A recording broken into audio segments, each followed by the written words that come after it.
sitting and watching the sun get brighter and the day get hotter and hearing the traffic get louder out on the expressway. Welcome to the My Wool Mitten podcast. My podcast from a small farm in the middle of the Mitten, Michigan's Lower Peninsula, where I raise a small flock of sheep, tend to a garden, try to make hay, and just keep things going. I hope you'll come along and visit with me today and we'll have a good catch up. My name is Carrie, and welcome to the podcast.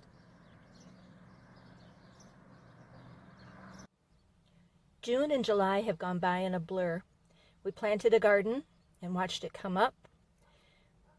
We replanted the garden and replanted it again, fighting the critters that just seemed to want to demolish it. I rooed and sheared my first Shetland sheep with help from my daughter and from a friend. The Shetlands went out onto new pasture, which they enjoyed, and our biggest project was with our old barn, and I can't wait to show you more about it. It finished in time to be christened by a rain. That was June 9th, our last measurable rainfall of any kind. We've had a few showers since then, but nothing that amounts to much. As my grandson said, it's a Band-Aid, but that's about it. And still, we're thankful for those few drops. So I hope you'll come along with me and catch up. Not much knitting or spinning, although I've been doing a little bit of both, but a little bit about the sheep, the pasture, and quite a bit about my garden. I thought maybe you'd like to see that. I turned the Shetlands out into the green grass their first time in the full pasture. This was a pasture that followed rotation of the horses. I have 5 pastures, small lots here on this farm, and it's nice to be able to follow one from the other. You see the horses are in a center section, and over here are the Corriedale sheep. I've still been keeping the Shetlands and the Corriedales separate, and I think I'm going to do that until fall and breeding time. So here's the original group of Shetlands, and you can see where the horses had eaten the grass down, but they leave some other areas, and sheep will normally come through and eat what horses have left behind. And the Shetlands are no exception to that. In fact, they're maybe exceptional with that. It's fun to look back and see the lambs when they were small. You'll see in later recording that they're nearly as big as their moms now. They look so little when I watch them running around here. The black lamb is Trace, one of our ram lambs who will be a future herd sire. The other 2 are wethers. They'll be going to new homes here in about a month. And this was back a while ago because you can see in the field beyond our pasture, which is no longer ours, that was just before corn had been planted. And the corn's now about chest high.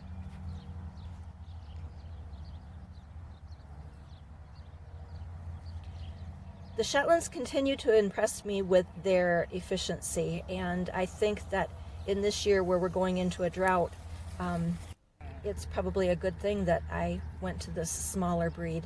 Now this was before we sheared and rued. The ewe with the coat on was rued later on in the spring, and the kind of scraggly looking one is Susan, and she had to be shorn. And she did not like it, but we got it done. Again, that's cornfield on beyond there. That used to be part of our farm, but someone else owns it now. And here are the Corriedales watching the shenanigans and wondering what's going on.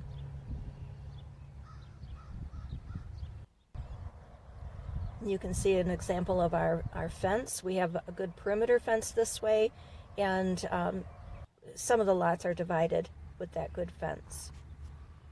I also have the ability to run electric net fence through. And then this is in our lower garden area.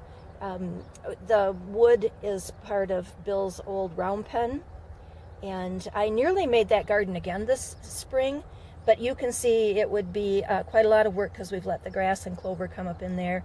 And honestly, I didn't want to do that much work to get garden ready, and I have gardens up near the house, and also I use this lot quite a bit, so I'm glad that I did leave it. and the Shetlands have gone through and really cleaned up a lot of the weeds. New Shetland lambs arrived at the farm. 3 more. 2 ewes and another ram. You're so sweet. Little tails are going.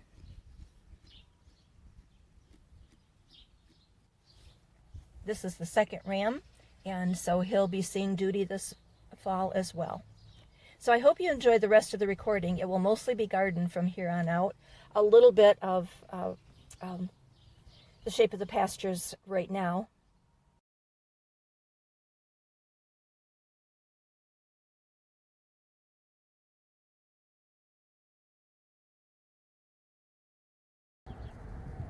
These are lambs eating lamb's quarter.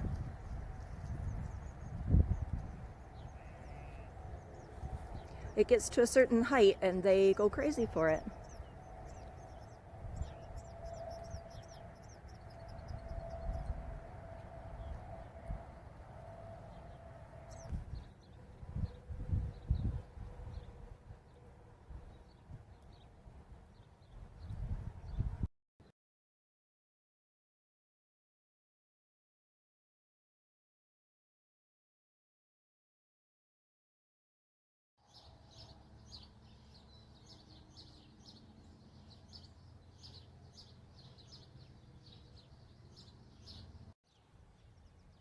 This is a variety of pea I wanted to highlight. This is a shelling pea, not a snap pea. It's a variety I hadn't grown before called Maestro. And we've had such extremes in temperature. It was late to blossom, but it's just been producing peas like crazy, and we've had temperatures from low 60s shooting up into the 90s and high winds. So this is one I only grew a little bit just to have some fresh shelling peas, and I have been eating some of the pods too, but I definitely want to grow this one again. Have you grown Maestro pea before? If not, maybe you would want to check it out. Look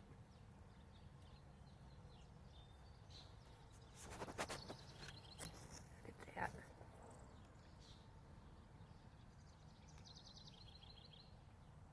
The tendrils are really good to eat too.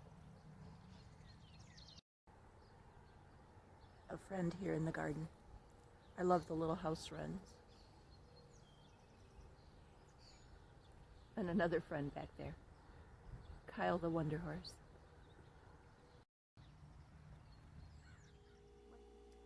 I wanted to talk just a quick minute about my wee cabbage harvest. I planted 4 cabbage back in the spring just to get myself some early cabbage, and I thought I'd show them to you. Now you might notice there's only 3 here. The other one that I had was a purple one, and it didn't really form a head and do anything. But that's okay. 3 out of the 4 is not too bad. And this is one that I've planted for years and years and is my absolute favorite. Notice it's kind of that conical, cone-shaped anyway, cabbage head, and it's called Early Jersey Wakefield. I've always had success with it. It's a sweet, mild cabbage, and the heads can get bigger than this, but all of the cabbages that I grew this year were kind of small, which was okay, and I got them in a little bit late, but it's a nice firm head. I don't know if you can tell there. And then these 2, I can't remember the name of them. I'll look and put it on the screen.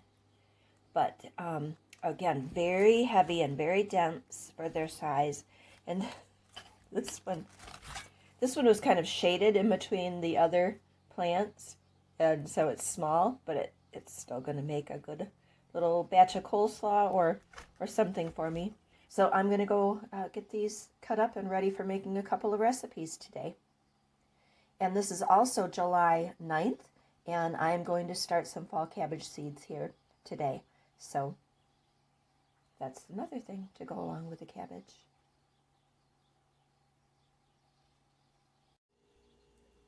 This little cabbage dish is my supper tonight, and I wanted to give a shout out to my friend Hannah from Sweet Fern Homestead. She shared a lovely recipe for kimchi the other day, and I was going to make that with some of my cabbage, but it's ended up being a crispy coleslaw one day and kind of a stir-fried cabbage for a couple of days for me. And that's what this is. This is a recipe that is just sauteed cabbage, and there's an onion in there from the garden, both the white and the green parts, and that's just sauteed up in some butter. And then you add a pinch of sugar and a pinch of cinnamon, and you wouldn't believe what that cinnamon does to the cabbage. It makes it so tasty. And so that is my supper tonight. Now sometimes we make that with noodles added, and that's kind of an ode to my Ukrainian grandmother and a meal that she would have served. So anyway, that's my supper tonight, and I just thought I'd share it with you. Have you ever had anything similar to that? The cinnamon added to that and the little bit of sugar is just amazing.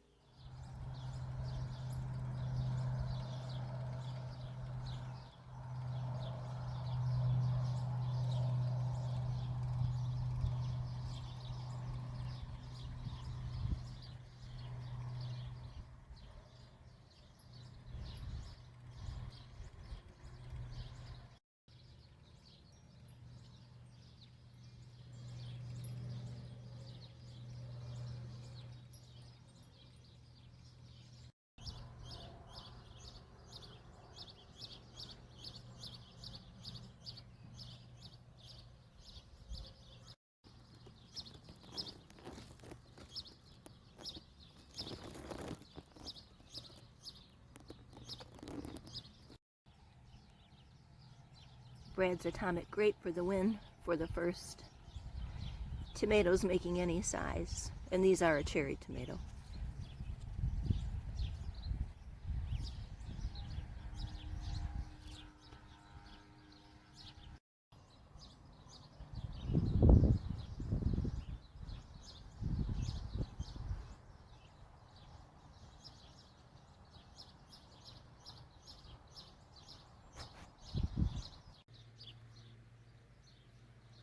These plantings are from Prairie Road Organics. The first time that I've purchased from that company, a small family company, and super happy with them. I mean, I haven't reaped any bounty from them yet, but the plants were hardy, sturdy, the seeds sprouted and are doing well. There's a volunteer potato in there, but this is the Uncle David's dessert squash, I think it's called. Look at the size of these leaves. And I've got it growing at the base of these beans that I can't remember the name of. Quite a lot of blossoms down in there too. And then the corn is called Purple or Martian Jewel. Now, it was looking really good, but we've had some terrible wind, and even with the fence on the other side, you can see that some of these are pushed over a little bit. I think in the morning I might come through and try to stand them up. I don't think they're broken. And the sunflowers are on this side to protect us from cross-pollination from the field corn that's out here. I think that it's going to be enough of a difference in the time when the ears come, but I just thought that might help, and it would be pretty. The dog that you hear barking in the background is mine. Here's a struggling zucchini. I've gotten a couple zucchini plants off of it, but I think partially because it is in the big pot and I'm having to water so much this year. It's getting pollinated and setting fruit, but then at the blossom end, it gets mushy and dies. And I think I remember hearing that that's from infrequent or inconsistent watering. So I just thought I'd show you from this direction.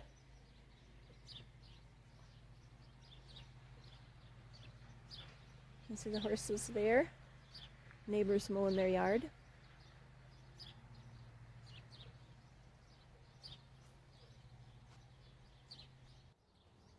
Good morning, Bee. You can help me do some gardening? Good morning. Yeah. What have you been up to? Yeah, you're making those birds pretty unhappy. This little bush cucumber has survived being dug up and flipped out of its pot. And I'm kind of happy I've got a couple of little cucumbers coming.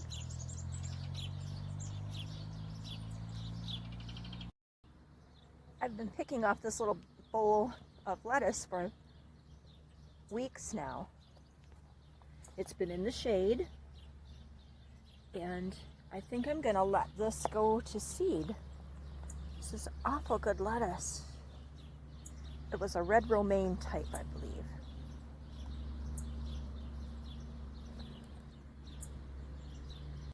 This is my Long Island cheese squash this year, and if you followed me for any length of time, you know how much I love this variety. But I think it's maybe not getting enough sunlight up here, and I'm gonna leave it go. I can't imagine it's gonna put on squash soon enough. And this is here by Bee Cat, the little milk jug, just to kind of keep things from digging around there, which has been a terrible problem for me this year. And I'll show you another squash that was planted at the same time but in ground, where this one was from a start, and you'll see the difference. Now I'm going to try to show you something else that I'm really excited about. Let's see if I can get my hands in here. Look, baby Concord grapes. There's about 4 bunches of them on here. This is a second-year plant.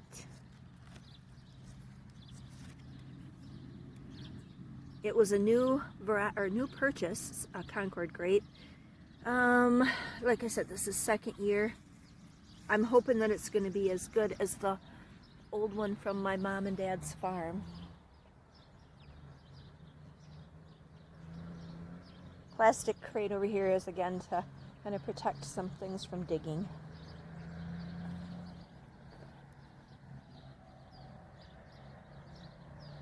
Sunflowers have just started to open, and these were all volunteers. A quick sidestep from the garden to show you something else that's going on. That's my neighbor's house up there. But you might notice, or maybe you wouldn't know, but fence is gone from here, and the feed bunk for the cattle. The cattle are gone, and I am out of the cattle sharing business now. Cattle just are not my favorite species to have, and I needed the slot.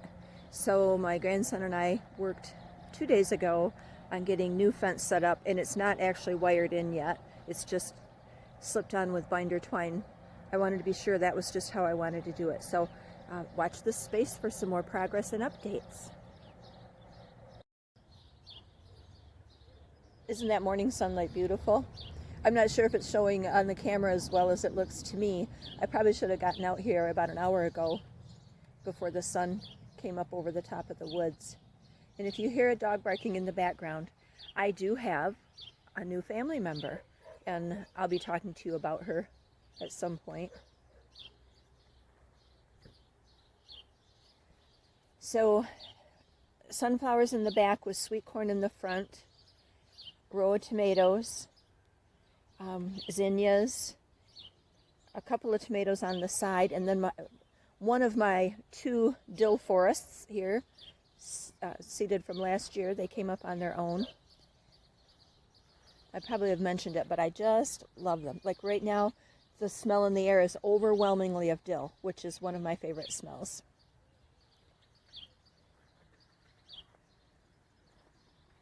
Hope I'm not walking too quickly. There's a little house wren in there, in that spot out here. Loads of tomatoes, very green yet. And can you see, there's a blossom from the squash plant that's from Prairie Road Organics. And I think I said yesterday the name of it is Uncle David's Dessert Squash. And then the beans up on top. Bees are working in the dill this morning. I've got to get out here when the dew goes off. Probably have to do it tonight because I've got to go to work today. But I've got a couple of tomato vines to tie up to their fence. The zinnia has just started to open. The swallows are unhappy because my cat's prowling around in the garden. And look, there is a weed in the middle of the dill patch. So I'll come pull that out. A riot of abundance here. This end is pretty much all flowers, perennials, shrubs, and some of those mixed seed packets. It's got a fun mix this year. Some really pretty plants. I'll try to take some individual pictures to show you after a while. Need to take some grass out of my little path there. There's celery, behind it a cucumber, and some tomatoes. The dwarf tomatoes here, I'm having fun watching them grow, and I can't wait to see how they produce.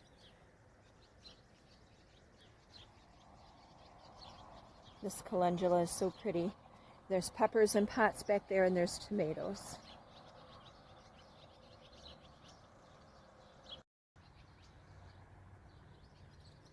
This has really been fun watching these different flowers come up. I need to get some water in my bird water. My midnight snacker tomato back here, the tomatoes are turning their dark dusky purple. Can't wait for those. And a few little annuals that I got at the clearance sale that I'm going to pop in some spots. Like my friend Hannah from Sweet Fern Homestead mentions, you just need to pop something in the empty spaces. And I don't have new vegetables going in any of those spaces right at the moment, so I'm going to put some of those annuals in. The other thing I did is we're so dry, we're having to do some watering. And I really hate to water flowers, but I will water vegetables. But I had some annuals in pots, and you know how fast those dry out. So I've been putting the annuals that were in pots into spots in the garden. I'm happy with that decision. Must be the swallow babies are learning to fly. I don't know if I can get a picture of them up here. Let me try. They're all on the wire up here. 1, 2, 3, 4, 5, 6, 7, 8, 9. There's 12 of them. Love, love, love the barn swallows. And then you can see their shadow. All right, that's an update from the garden. Maybe not a lot to show, but I decided to just make this episode today about catching up on the garden. The bronze fennel all came back from last year too.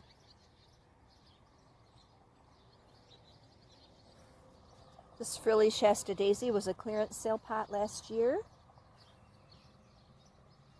And so was this Veronica.